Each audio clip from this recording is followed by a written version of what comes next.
Hello दोस्तों, नमस्कार। कैसे हैं आप सभी लोग। आशा है आप सभी लोग स्वस्थ और मस्त होंगे। दोस्तों, कल कुछ टेक्निकल इशू के कारण क्लास पूरी नहीं हो पाई थी, जिसका कुछ क्वेश्चन हम लेके आए थे जो बाकी रह गए थे, और एक नया टॉपिक भी है। बहुत शानदार टॉपिक है, ठीक है। तो चलिए कल के क्वेश्चन से शुरू करते हैं। क्वेश्चन नंबर 21 है, प्राचीन भारत का वह ग्रंथ जिसका 15 भारतीय एवं 40 विदेशी भाषाओं में अनुवाद हुआ है, कौन सा ग्रंथ है। ऑप्शन ए है पंचतंत्र, ऑप्शन बी है हितोपदेश, ऑप्शन सी है कथा सरित सागर, ऑप्शन डी है शकुंतला। तो कौन सा दोस्तों हो जाएगा आंसर हमारा। तो ये हो जाएगा पंचतंत्र। पंचतंत्र का 15 भारतीय भाषाओं और 40 विदेशी भाषाओं में हुआ है अनुवाद।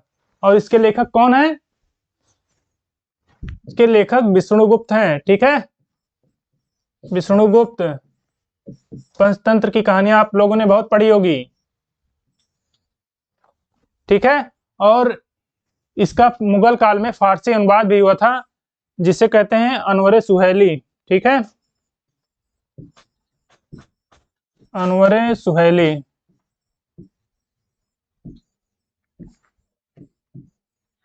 ठीक है।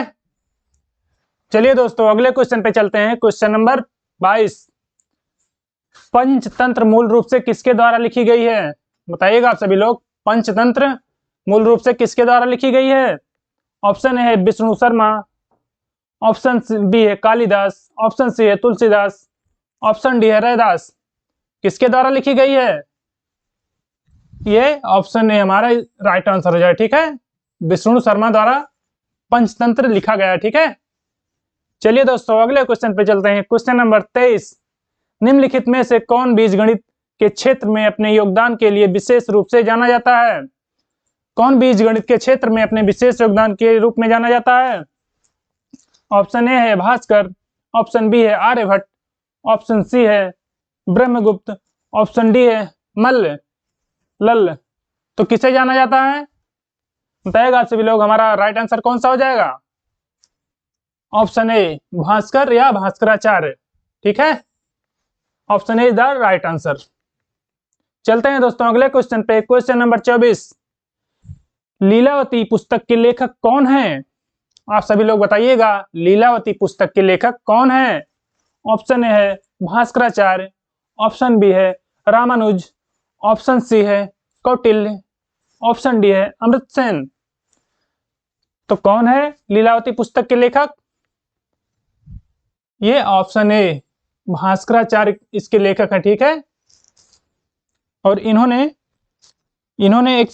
एक बुक लिखी है जिसका ये केवल एक पार्ट है, ठीक है। उसके 4 पार्ट हैं। और कौन सा बुक है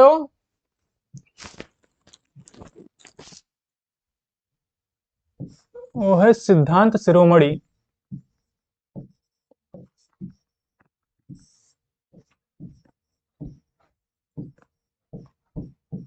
सिद्धांत शिरोमणि, ठीक है। उसका एक पार्ट है लीलावती, दूसरा पार्ट है बीजगणित,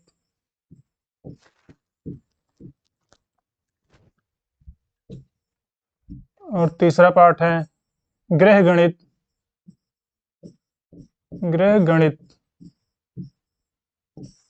और चौथा पार्ट है गोलाध्याय, ठीक है।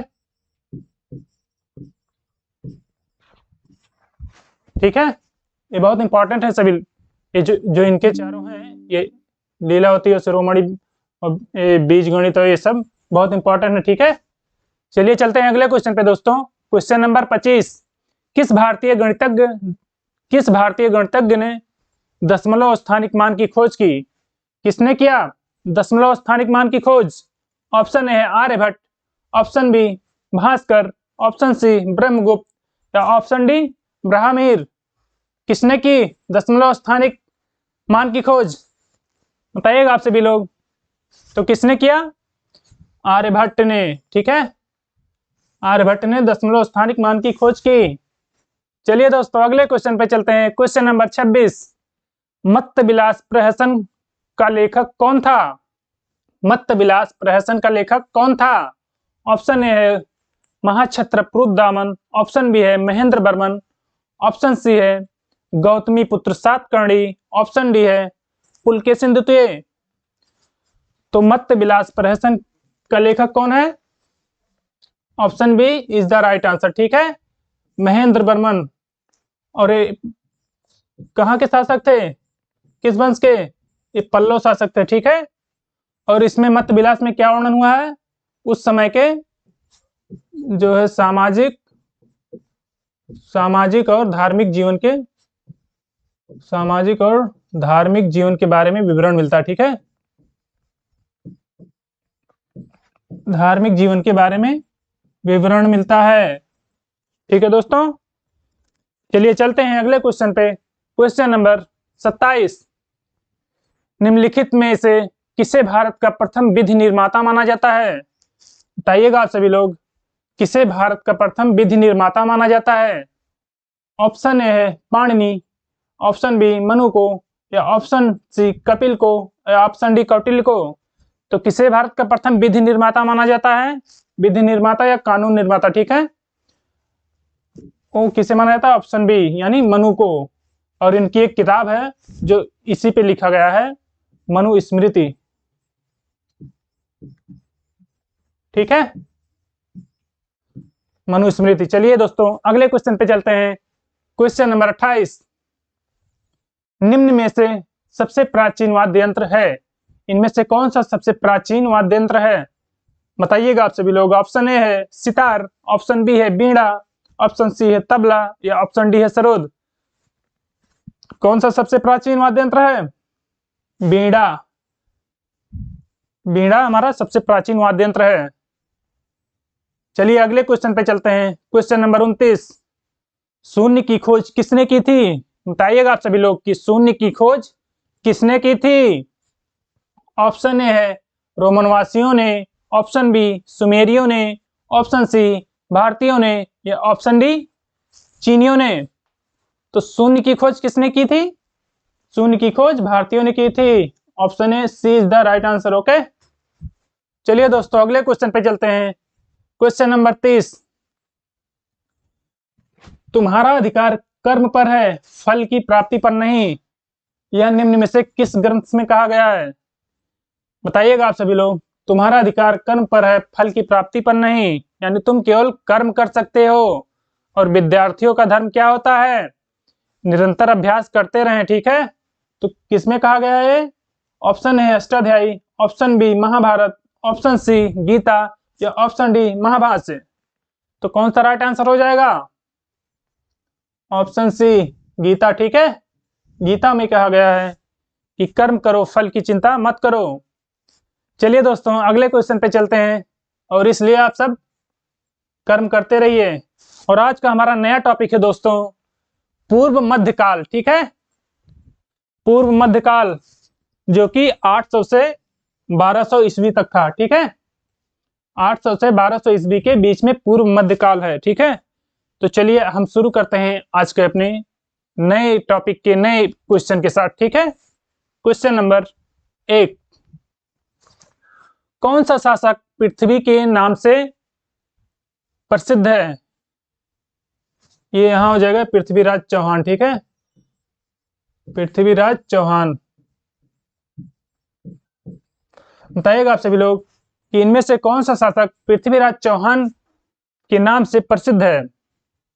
ऑप्शन है पृथ्वीराज प्रथम, ऑप्शन बी है पृथ्वीराज द्वितीय, ऑप्शन सी है पृथ्वीराज तृतीय, या ऑप्शन डी है इनमें से कोई नहीं।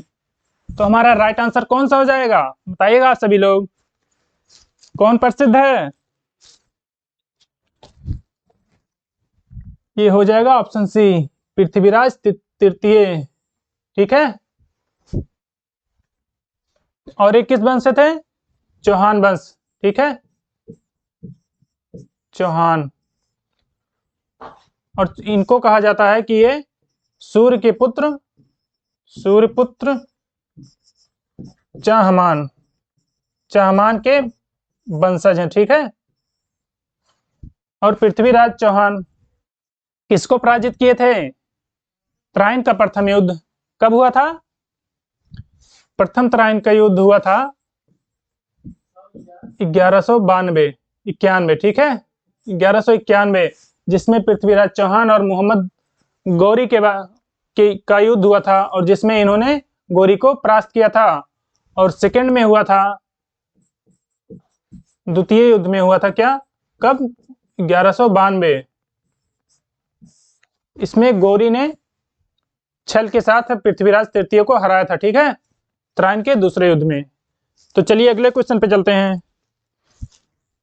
क्वेश्चन नंबर 2, गोविंद चंद्र गहड़वाल की रानी कुमार देवी ने धर्मचक्र जिन बिहार कहाँ बनवाया था? बताएगा आप सभी लोग कि गोविंद चंद्र गहड़वाल की रानी कुमार देवी ने एक धर्मचक्र जिन बिहार बनवाया था, वो कहाँ पे बनवाया था? ऑप्शन ए है सारनाथ, ऑप्शन बी बोध गया, ऑप्शन सी कुशीनगर, या ऑप्शन डी राजगिरे। कहाँ पे बनवाया था इन्होंने बिहार? ये सारनाथ में बनवाया था, और ये बौद्ध धर्म अनुयायी थी, ठीक है, इसलिए बनवाया था इन्होंने बिहार, ठीक है। चलिए दोस्तों अगले क्वेश्चन पे चलते हैं। क्वेश्चन नंबर 3, हमीर महाकाव्य में चौहानों को क्या बताया गया है? बताइएगा आप सभी लोग, हमीर महाकाव्य में चौहानों को क्या बताया गया है? Option A Suryavanshi, option B Chandravanshi, या ऑप्शन सी ब्राह्मण, या ऑप्शन डी इनमें से कोई नहीं। तो क्या बताया गया है चौहानों को? चौहानों को सूर्यवंशी बताया गया है, ठीक है, option A is the right answer. चलिए दोस्तों अगले क्वेश्चन पे चलते हैं। क्वेश्चन नंबर 4, आल्हा उदल कहां से संबंधित थे? बताइएगा आप सभी लोग, आल्हा उदल कहां से संबंधित थे? ऑप्शन ए है महोबा से, ऑप्शन बी चंदेरी से, ऑप्शन सी विदिशा से, या ऑप्शन डी पन्ना से। तो कहां से संबंधित थे आल्हा उदल? आप लोगों ने बहुत आला सुने होंगे बचपन में, या हमारे घर के जो बड़े बुजुर्ग थे वो भी आला के बहुत शौकीन रहे होंगे, ठीक है। तो बताइएगा कहां से संबंधित थे? आल्हा उदल महोबा से संबंधित है, option A is the right answer, ठीक है। और ये कहा किसके सेनानायक थे? ये चंदेल शासक के सेनानायक थे, ठीक है, चंदेल शासक के।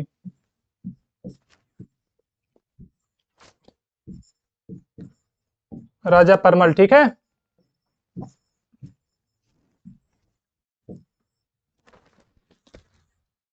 और इनका वर्णन, आल्हा उदल के वीरता का वर्णन इस चंद्रबदाई के महाकाव्य में भी हुआ है, ठीक है।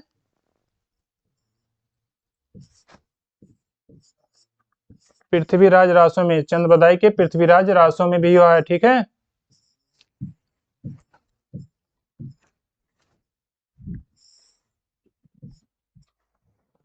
और एक जगनिक द्वारा लिखा गया है, जगनिक द्वारा लिखा गया क्या?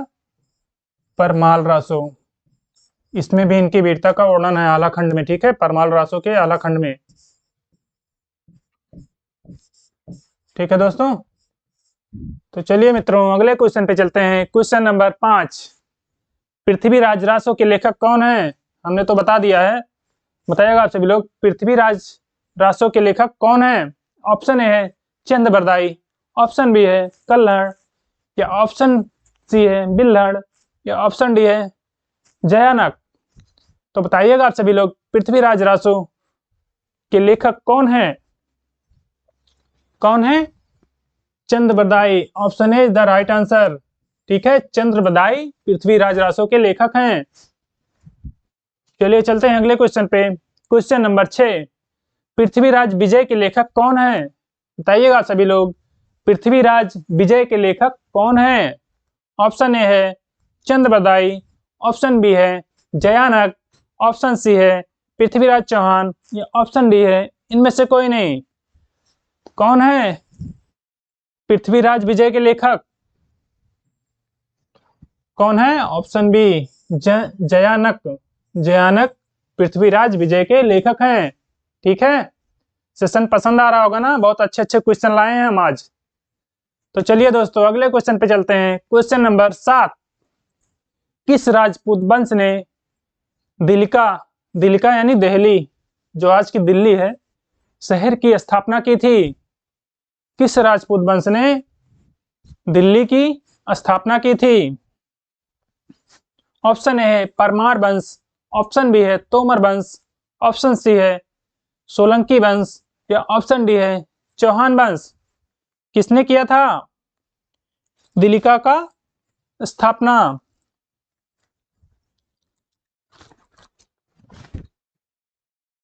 ए तोमर वंश, ठीक है, option B is the right answer. और तोमर वंश के राजा कौन थे? राजा अनंगपाल।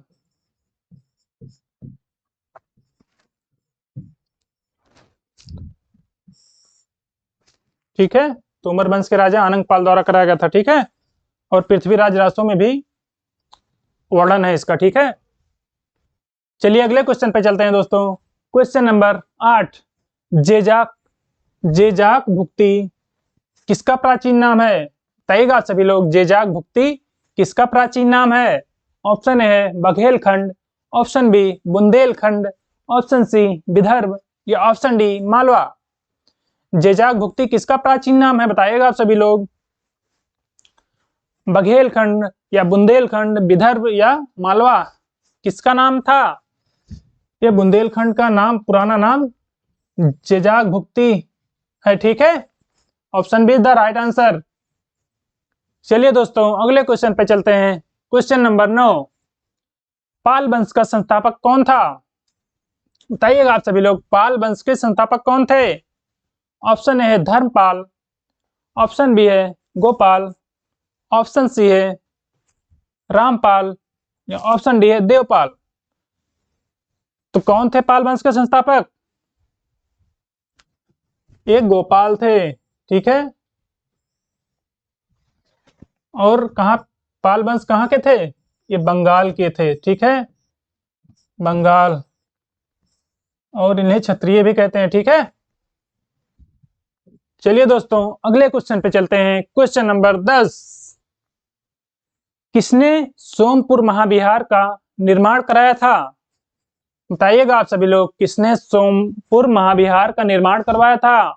ऑप्शन ए है Harsh, option B Dharampal, option C Vijay Sen या ऑप्शन डी इनमें से कोई नहीं। बताइएगा, सोमपुर महाविहार का निर्माण किसने कराया था? धर्मपाल ने कराया था। ठीक है, सोमपुर महाविहार का निर्माण धर्मपाल ने कराया था, और एक बौद्ध अनुयायी भी था, बौद्ध अनुयायी। ठीक है, और इसने स्वयं को क्या बताया? परम सौगात, परम सौगात। ठीक है, चलिए दोस्तों अगले क्वेश्चन पे चलते हैं। क्वेश्चन नंबर 11, विक्रमशिला नामक प्राचीन विश्वविद्यालय की स्थापना किस शासक ने किया था? विक्रमशिला नामक प्राचीन विश्वविद्यालय की स्थापना किसने किया था? ऑप्शन ए है Gopal, option B Devpal, option C Dharmapal, option D Mahipal. किसने कराया था विक्रमशिला विद्यालय का स्थापना? तो किसने कराया था? धर्मपाल ने कराया था।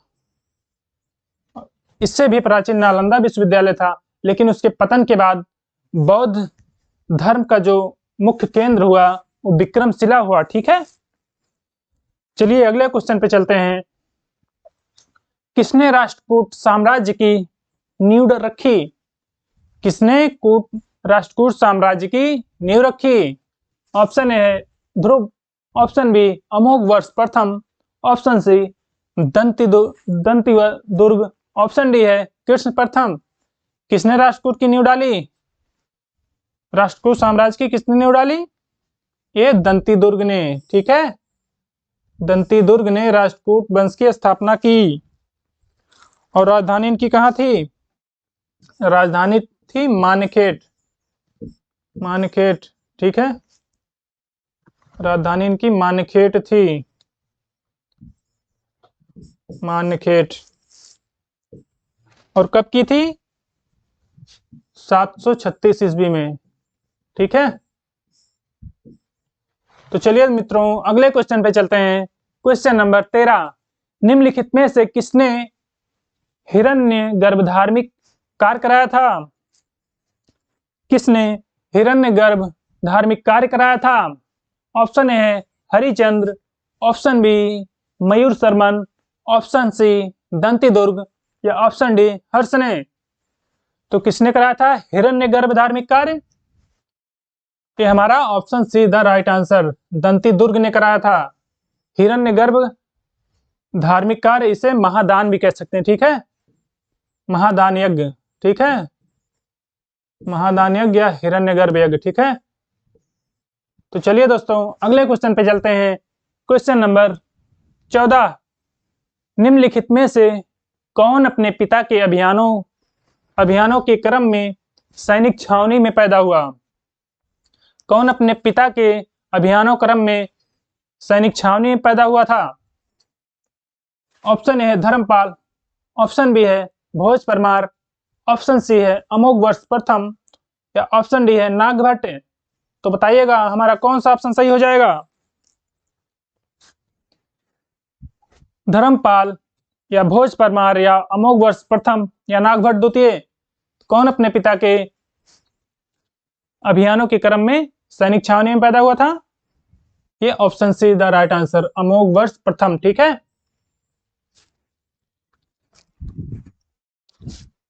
कब हुआ था इनका जन्म? 800 ईस्वी में,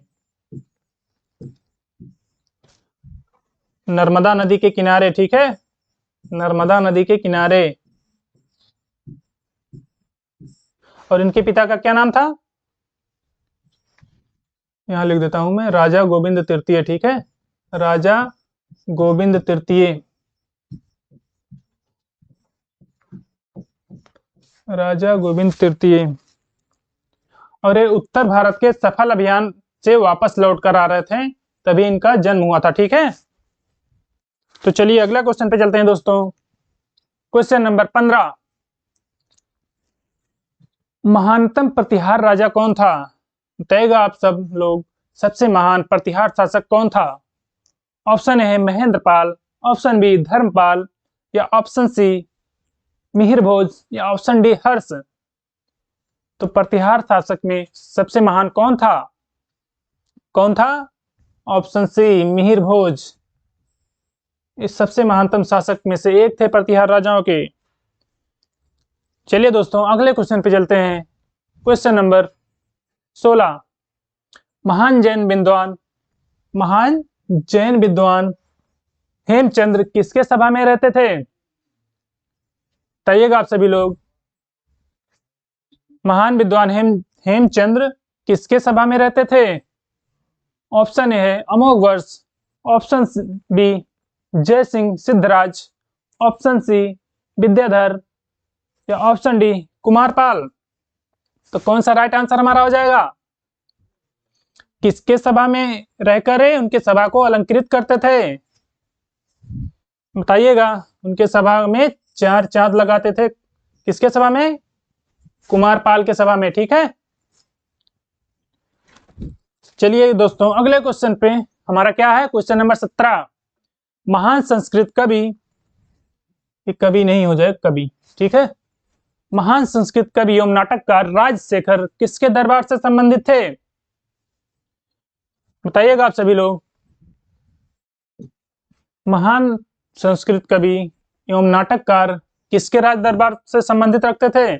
option A Raja Bhoj, option B Mahipal, option C Indrapal या ऑप्शन डी महेंद्रपाल प्रथम। तो किसके सभा में रहते थे? देखते हैं ऑप्शन, ये हो जाएगा महेंद्रपाल प्रथम, इनके सभा में रहते थे कवि राजशेखर। और इनकी कुछ रचनाएं हैं जो आप लोग देख लीजिए, क्या रचने हैं? कर्पूर मंजरी, कर्पूर मंजरी ये राजशेखर की रचना है। और कौन सी? काव्य मीमांसा, ये बहुत ही प्रसिद्ध रचनाएं हैं, बहुत अच्छी, ठीक है। काव्य मीमांसा, मीमांसा। और कौन सी हो जाएगी? बाल रामायण इन्हीं की है, बाल रामायण।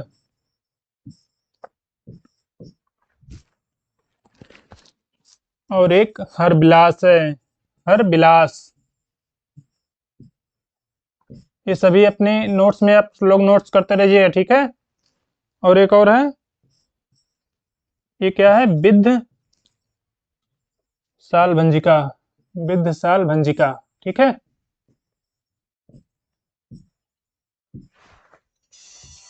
ये कर्पूर मंजरी, काव्य मीमांसा, बाल रामायण और हरिविलास, हरि नहीं है, हरविलास, ठीक है, हरविलास और सिद्ध लाभ भंजिका, इनकी प्रमुख रचनाएं हैं। ये आप सभी लोग अपने नोट्स में अच्छे से लिख लीजिए, ठीक है, और इनको याद कर लीजिए। राजशेखर जी की रचना है, ठीक है। चलिए मित्रों, अगले क्वेश्चन पे चलते हैं। क्वेश्चन नंबर 18, गुर्जर प्रतिहार वंश की स्थापना किसने की थी? बताइएगा आप सभी लोग कि गुर्जर प्रतिहार वंश की स्थापना किसने की थी? ऑप्शन ए है वत्सराज, ऑप्शन बी है मिहिर भोज, या ऑप्शन सी है हर्षवर्धन, या ऑप्शन डी है नागभट्ट प्रथम। किसने की थी गुर्जर प्रतिहार वंश की स्थापना? किसने की थी? नागभट्ट प्रथम, ठीक है, नागभट्ट प्रथम ने की थी। और हमें ग्वालियर अभिलेख से पता चलता है कि ग्वालियर अभिलेख या ग्वालियर लेख, ठीक है, ग्वालियर लेख से पता चलता है कि इन्होंने सिंध के जो मलिच्छ थे उनकी विशाल सेना को पराजित किया था, ठीक है। ये मलिच्छ मलिच्छ मलिच्छ की विशाल सेना को पराजित किए थे, जो कहाँ के थे? ये सिंध के थे, ठीक है, सिंध। और अग्निकुल के जो कहे जाते हैं कि अग्निकुल के 4 राजपूत, उनमें से ये एक हैं जो कि सबसे शक्तिशाली भी थे, ठीक है। और 3 कौन कौन है? एक हो गए सोलंकी, ठीक है, एक सोलंकी हो गए, और दूसरे प्रतिहार, ये तो प्रतिहार तो हो ही गया, प्रतिहार या गुर्जर प्रतिहार, ठीक है। और एक परमार, और एक कौन? एक पाल, ये चारों हैं, ठीक है। तो चलिए दोस्तों, अगले क्वेश्चन पे चलते हैं। क्वेश्चन नंबर 19, निम्नलिखित में से कौन त्रिकोणात्मक संघर्ष का हिस्सा नहीं था? आप सभी लोग जानते होंगे त्रिकोणीय संघर्ष, तो उनमें से बताइएगा इनमें से कि त्रिकोणीय संघर्ष का हिस्सा कौन नहीं था? कौन सा वंश नहीं था? ऑप्शन ए पाल वंश, ऑप्शन बी प्रतिहार वंश, ऑप्शन सी राष्ट्रकूट वंश, या ऑप्शन डी चोल वंश। कौन नहीं था? बताइएगा आप सभी लोग कि त्रिकोणीय संघर्ष का हिस्सा कौन नहीं था। और ये भी बताइएगा ये कहाँ पे चल रहा था, किसको लेकर? तो चोल वंश त्रिकोणीय संघर्ष का हिस्सा नहीं था, ठीक है। और कौन कौन थे? ये पाल वंश थे, और प्रतिहार वंश भी थे, और राष्ट्रकूट भी थे। और ये हर्ष के मृत्यु के बाद कन्नौज कन्नौज का अधिकार पाने के लिए ये आपस में लड़ रहे थे, ठीक है। और इनमें सफल कौन हुआ? तो ये प्रतिहार हुए, ठीक है, प्रतिहार कन्नौज प्रशासन करने के लिए सफल हुए, जीते उसे, ठीक है। चलिए दोस्तों, अगले क्वेश्चन पे चलते हैं। अगला क्वेश्चन है क्वेश्चन नंबर 20, महोदया किसका पुराना नाम है? महोदया या महोदय श्री भी कह सकते हैं, महोदय श्री, ठीक है, महोदय या महोदया श्री किसका पुराना नाम है? ऑप्शन ए है Allahabad, option B Khajuraho, option C Patna, option D Kannauj. तो महोदया किसका पुराना नाम है? ये ऑप्शन डी कन्नौज का पुराना नाम महोदया या महोदय श्री है, ठीक है।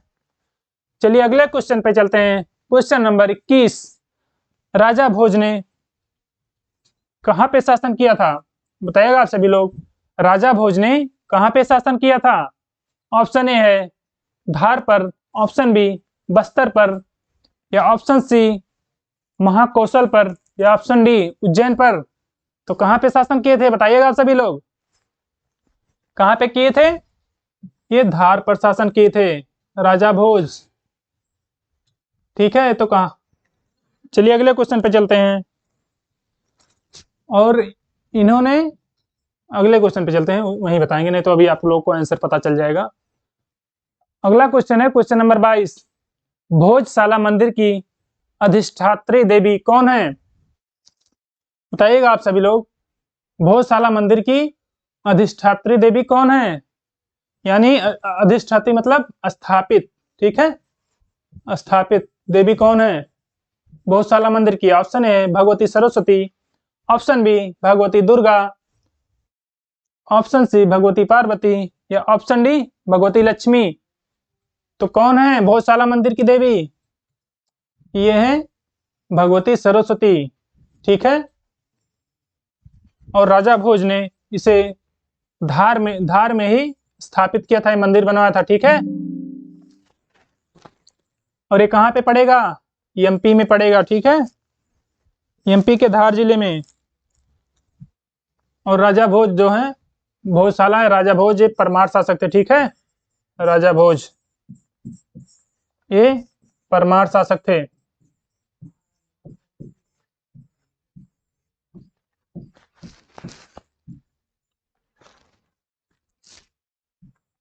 और इसे एक संस्कृत पाठशाला के रूप में बनवाया था उन्होंने 1035 में। ठीक है, 1035 ईस्वी में संस्कृत पाठशाला के रूप में बनवाया था। ठीक है, तो दोस्तों हमारा आज का क्वेश्चन यहीं तक इतना ही था। आप सभी का साथ बनाए रखने के लिए बहुत बहुत धन्यवाद। और अगर सेशन पसंद आया हो तो लाइक कीजिएगा, और चैनल को सब्सक्राइब कीजिएगा, और अपने दोस्तों के साथ शेयर जरूर करिएगा। ठीक है, जय हिंद।